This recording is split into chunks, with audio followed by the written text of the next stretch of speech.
Alert the squad. Alert the squad. Alert the squad. We gotta shout out Black. Alert the squad. Yes, we do. We do. Ladies and gentlemen, boys and girls, dudes and dudettes, the sexy and the not so sexy, big children and little. I am now assault the poet Lamont Anthony Wright, aka Graffiti Bleu. Today's a big day. Yes. Keeler. AKA LoKee.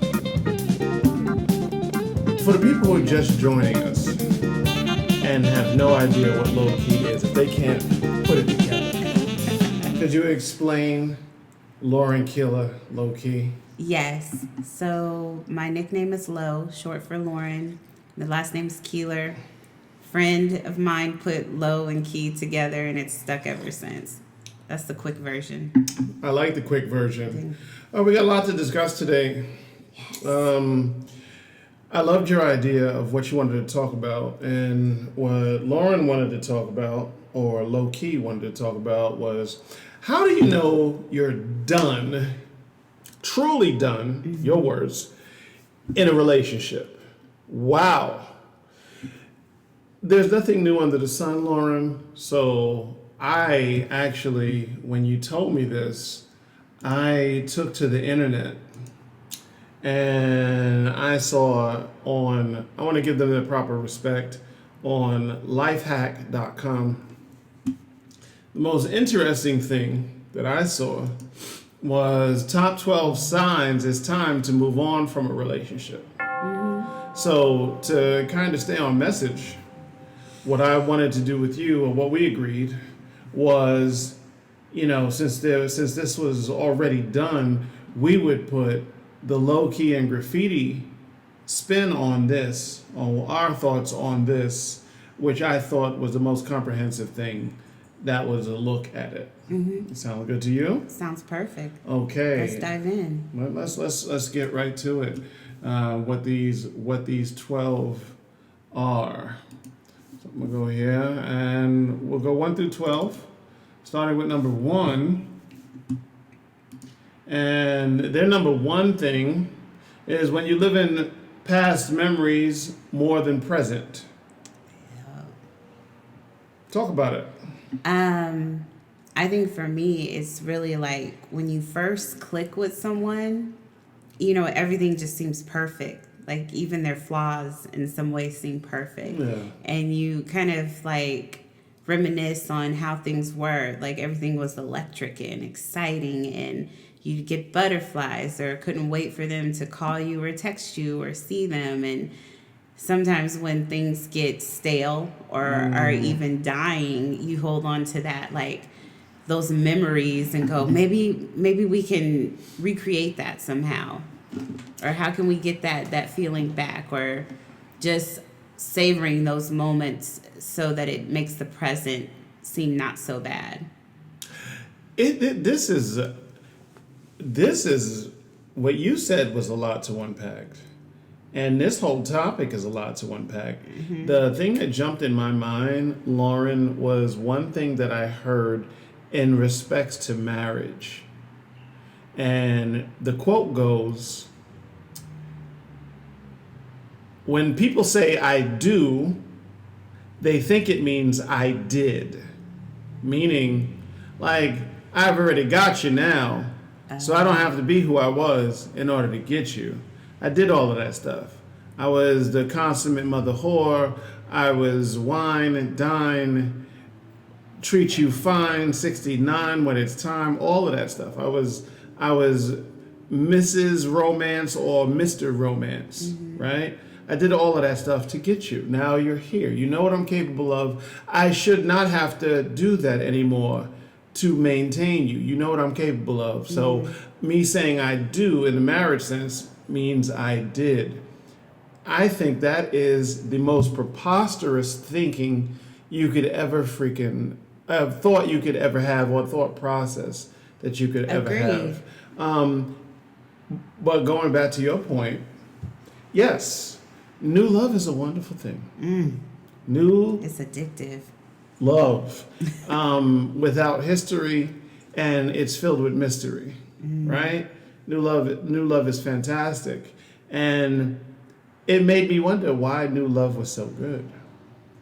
And it dawned on me is because and this is my opinion, people, and it dawned on me that one of the reasons why new love is so good is because there's no fear in sight. There's no fear. You don't have history with this person, so they've never hurt you. They've never betrayed you. They didn't say anything slick to you last year, the year before that, whatever. They wasn't messing with your, you know what I mean? You're not messing with so-and-so's ex and they did something that you never said, or then it comes out that he or she had a secret that they never told, or whatever. So it's fear-free. Some people, though, for myself, I sometimes get into new relationships, and especially when they're good, I go, when's the other shoe going to drop? You is okay. Yeah. Is that you? It is to me.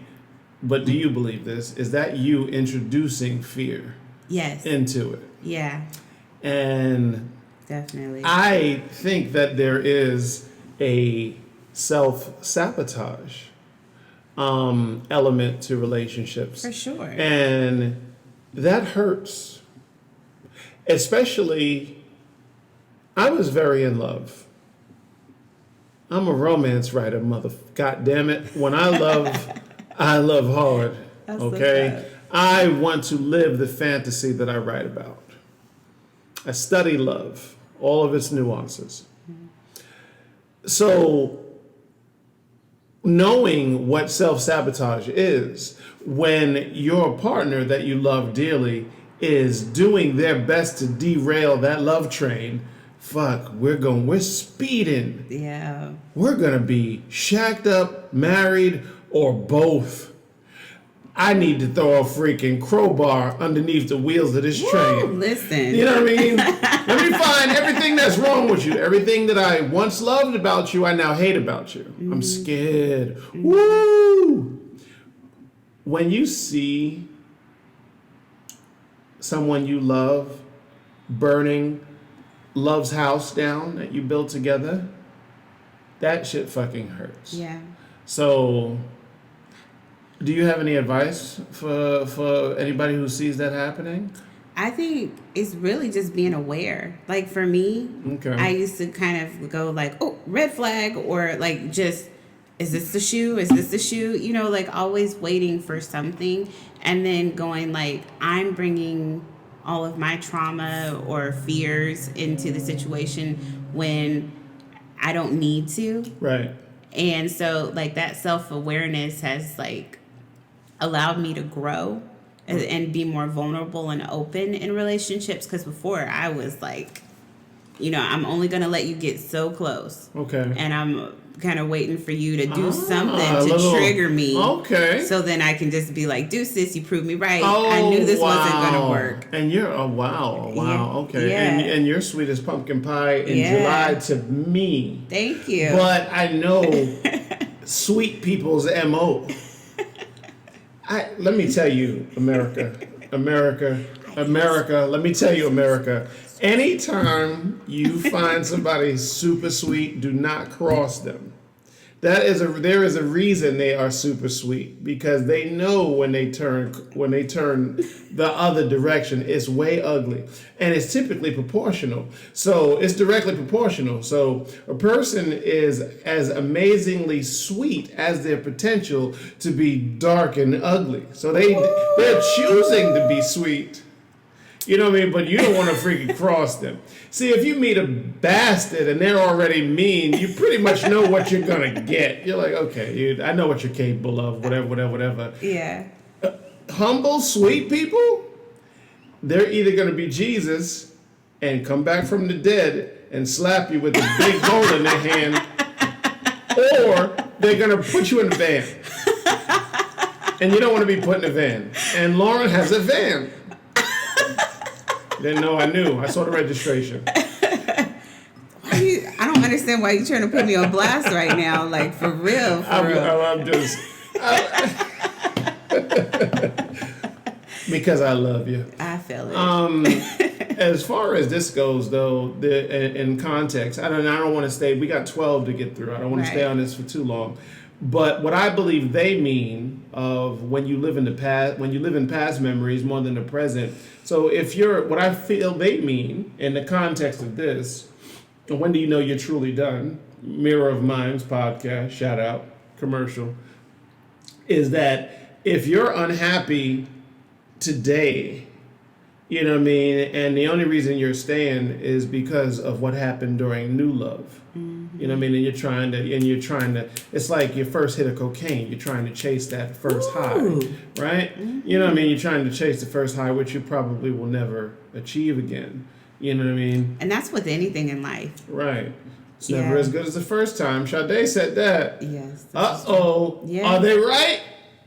We need to be taking phone calls. I wish we could. Yes. But I also love this statement, and then we'll move on, because I don't believe that we should live in past memories more than the present, as in the context of baggage. So if you were hurt by Larry and I was hurt by Sandra, you know what I mean? And we're trying to hook up with the new people, you know, but you're still thinking about how Larry did you and I'm still thinking about how Sandra did me. You are doomed from the start because you're showing up to the new relationship with all these fucking suitcases. Oh, was it Erykah Badu's song, Bag Lady? I can't sing. I wish I could sing. Bag Lady, you gon' hurt your back. I might insert a snippet and see if we can get away with it. Let it go, let it go, let it go. Nice. Let's move on to number 2. Mirror of Minds podcast. Talking about when do you know you're truly done in a relationship. Statement number 2 from lifehack.com. Ooh. When a relationship is this deep? Mm-hmm. When the relationship brings more pain than joy, talk about it. Ooh, I remember being in a relationship where I was constantly like upset or pissed off or triggered or something, and I was reaching to find moments of joy, like trying so hard, and I was exhausted from like walking on eggshells or like holding my tongue or just feeling like nothing I did was good enough. I was there. And sometimes when we're in those situations, right, you know, we're starved. We're love starved, right? So sometimes what happens in the middle of you being love starved is I was in a marriage that I was love starved. And I was making some pretty poor choices out after the marriage because I was love starved for so long. So the first time I got affection, I lost my fucking mind, right? That's another podcast. Okay. But for this, having more pain and joy, what I noticed myself at was in your painful situation, did you ever have that one day where that person came to you and gave you a glimmer of hope? They just wanted to talk things out. They wanted to get it back to the new love. It's almost like they feel like they know it's not working, right, and they feel you, about to hit the door. Exactly. They hear the jiggling of your keys. You're packing your wallet. You're checking your bank statements. You're about to hit the fucking door. You got your passport sticking out of your purse. You're fitting to go. Yes. Right. Cab is on the way. Okay, you know what I mean. Yeah. Right. Hello, Uber man, help you. So.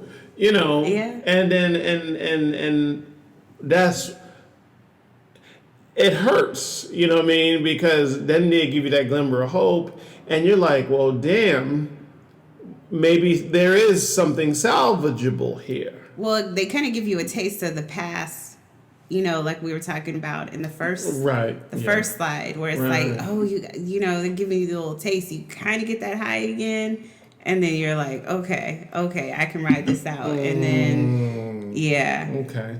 All right. Well, side note, for all of my spiritual creatures out there, and not even if you're not spiritual, just my healers out there. I want to say this. How can you truly be a healer, right? If you're not familiar with the pain you're trying to heal. You have to be, the best healers are very familiar with pain. I'm not saying in that statement, get over it. I'm not trying to act like pain doesn't suck. I'm not trying to act like it doesn't hurt. I'm just, in order to better handle your pain, I'm just saying there's a reason and a season. You know what I mean? That pain may be in preparation, or is always in preparation, for you to become a better version of yourself. It's happening for you, not to you. Right. Yes. Right. And that's the biggest lesson I've learned at the young age of 35. I have to tell myself that all the time. It's happening for me, not to me. Because if I don't see myself as a victim, then I know I'm winning. Okay. You know what I'm saying? No. Even when I'm low, I still know I'm winning. That is amazing that you even said that. There are a lot of people that are inside that victim mentality, and they don't realize it. They don't understand it. And you may be a victim. That's another podcast. That you may be a victim if in the midst of you hurting, you say shit to yourself like, see, this always happens. See, you see this shit? Typical. Yeah. I knew it. You know what I mean? Happens all the time. Yeah. You're not. Men ain't shit. Women ain't shit. Right. So when anytime you don't take ownership of your shit. Yep. You know what I mean? You might be a victim if. And at the end of the day, and I see it on social media a lot, and it kind of bothers me somewhat, but I know human nature, so it doesn't really take me over the edge, but it gets more annoying than anything else, is when people make those broad brush statements. All women are this way, all men are this way. Oh, yeah, that's whatever. Yeah. And I'm just like, okay, hold on. Are we going to forget that even if Larry and Sandra are hurting us? I'm sorry to all the Larrys and Sandras out there. Shout out Larry that I'm picking on you, but I'm just whatever. You know what I mean? That they are who we wanted at the exact time we wanted them. We chose those people. So they're not just in your house because they broke in. You gave them access. You opened the door. You gave them a key. You invited them in. You gave them a toothbrush. You gave them towels. Right. You told them to be comfortable. Right. You fed them. You fed them. You made them soup, chicken, rice, everything nice. They are there because of your invitation. Moving on. I'm enjoying this one. This one's fun. This is a good one. Yeah. All right, let's go to number 3. Let's see what number 3 says. Survey said, when he or she expects you to change. I've seen they did.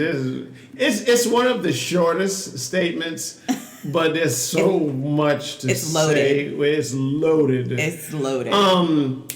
I'll start this one, and I'll start this one with a story. Man meets woman in a strip club.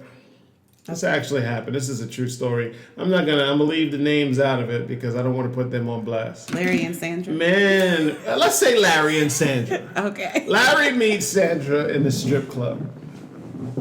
Larry loves him some Sandra. Gives Sandra all his lap dance money. Don't stop, pop that pussy, let me see you do the Larry and Sandra end up becoming a thing. 3 months in, Larry's like, I don't want you stripping no more. When she expects you to change. Let's flip it. Sandra likes bad boys. Bad boys aren't the best thing for her family, though. She loves her some thug loving. Larry's a thug. All of this thug activity is great when it's isolated to just them two doing thug activities. Larry puts Sandra's son under his wing and starts teaching him a bunch of thug shit. Yeah. Sandra wants Larry to be a bit more classy now. Your thoughts? Sounds like a whole bunch of situations. I feel like I know Larry and Sandra. Landry. That'll be their couple name, Landry. I feel like, yeah, I feel it. I know that I've been in situations where guys met me and they liked that I was outgoing. They liked that I was social and confident and this, that, and the other. And then it was just like there came a point where it's like you go out too much or you have too many friends or, you know, you're too opinionated or you're too this. And I'm like, wait a second, like I've been consistent this whole time. So all of a sudden, like, you know, and then I've been in situations too where it's like somebody showed me who they were or told me who they were and I saw it, but you know, You saw, but you didn't see. Yes. Mm-hmm. I was the same way. Where it's like, oh, I can look past this, or it's not that big of a deal. Especially when you know they crazy. Yeah. You know what I mean? They kind of looking at you with that one eye that kind of drifts to the left. You know what I mean? And you willing to, why are we so willing to deal with that, Greg? I guess it's what we want when we want it, I guess. I think too, for me, it's like, if I'm accepting of someone, then I feel like I want them to reciprocate. Like I'm looking for that reciprocity. Boom. So yes, you know, and that doesn't always work out that way. Yes, yeah. Talk about, and I'm the same way. I'm very similar in the fact of is that I just bring me to the fucking storehouse, man. Just who are you? Mm-hmm. You know what I mean? Let me decide without prejudging you. Let me decide what it is. Let's work out our compromise or whatever. You know what I mean? Face to face. Let's see what it is. You know what I mean? I don't want to sit there and say, oh, you gotta, you know, here's these list of check boxes. I mean, you know, teeth and teeth would be nice. You know what I mean? Hygiene would be nice. I'm not talking about the obvious stuff.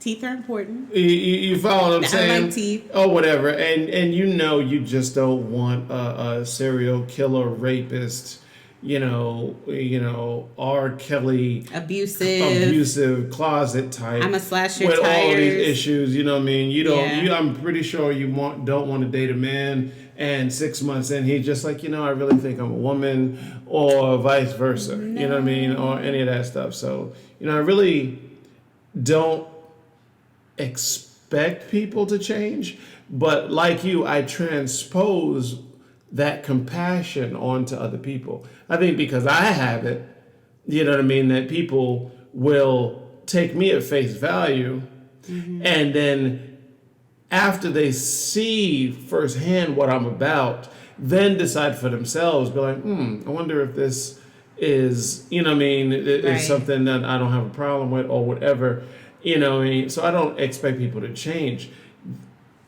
Now we can have a whole nother conversation just about expectations.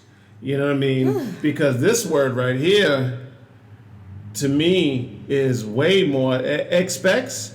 Dealing with expectation actually holds more weight than change.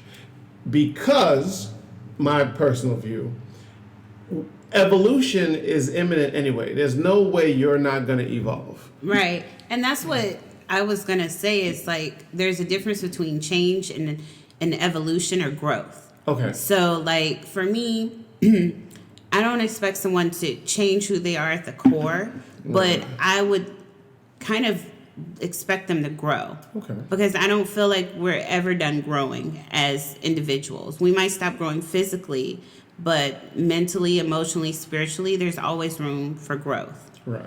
And it's for the people who are very fixed and very stagnant.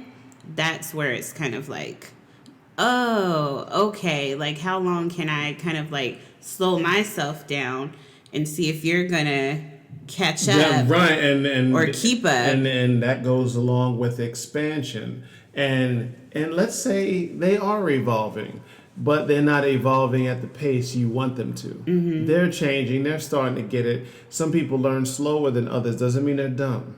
right? You follow what I'm saying? You got a lot of geniuses or people that work at NASA and send spaceships up there, but they did not exactly get it fully on the first time they was in school. You know, it was the right teacher, it was the right circumstance. They were at a different point in life where it all sank in, like, you know what I mean? That being said, I would love to see Einstein's grades all the way through and see, was this man... I don't think he was a straight A student. Absolutely, that's what I'm Yeah. saying. So, you know, but at the same time, this is freaking Einstein we're talking about.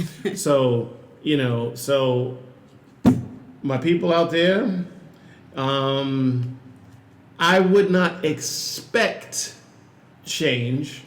Evolution would be nice. Growth is always good, but I think we're foolhardy when we expect people to change. We're like, okay, you got to stop stripping, or you got to stop being a thug, or whatever the example is. Alert the squad. Alert the squad. Alert the squad. Alert the squad.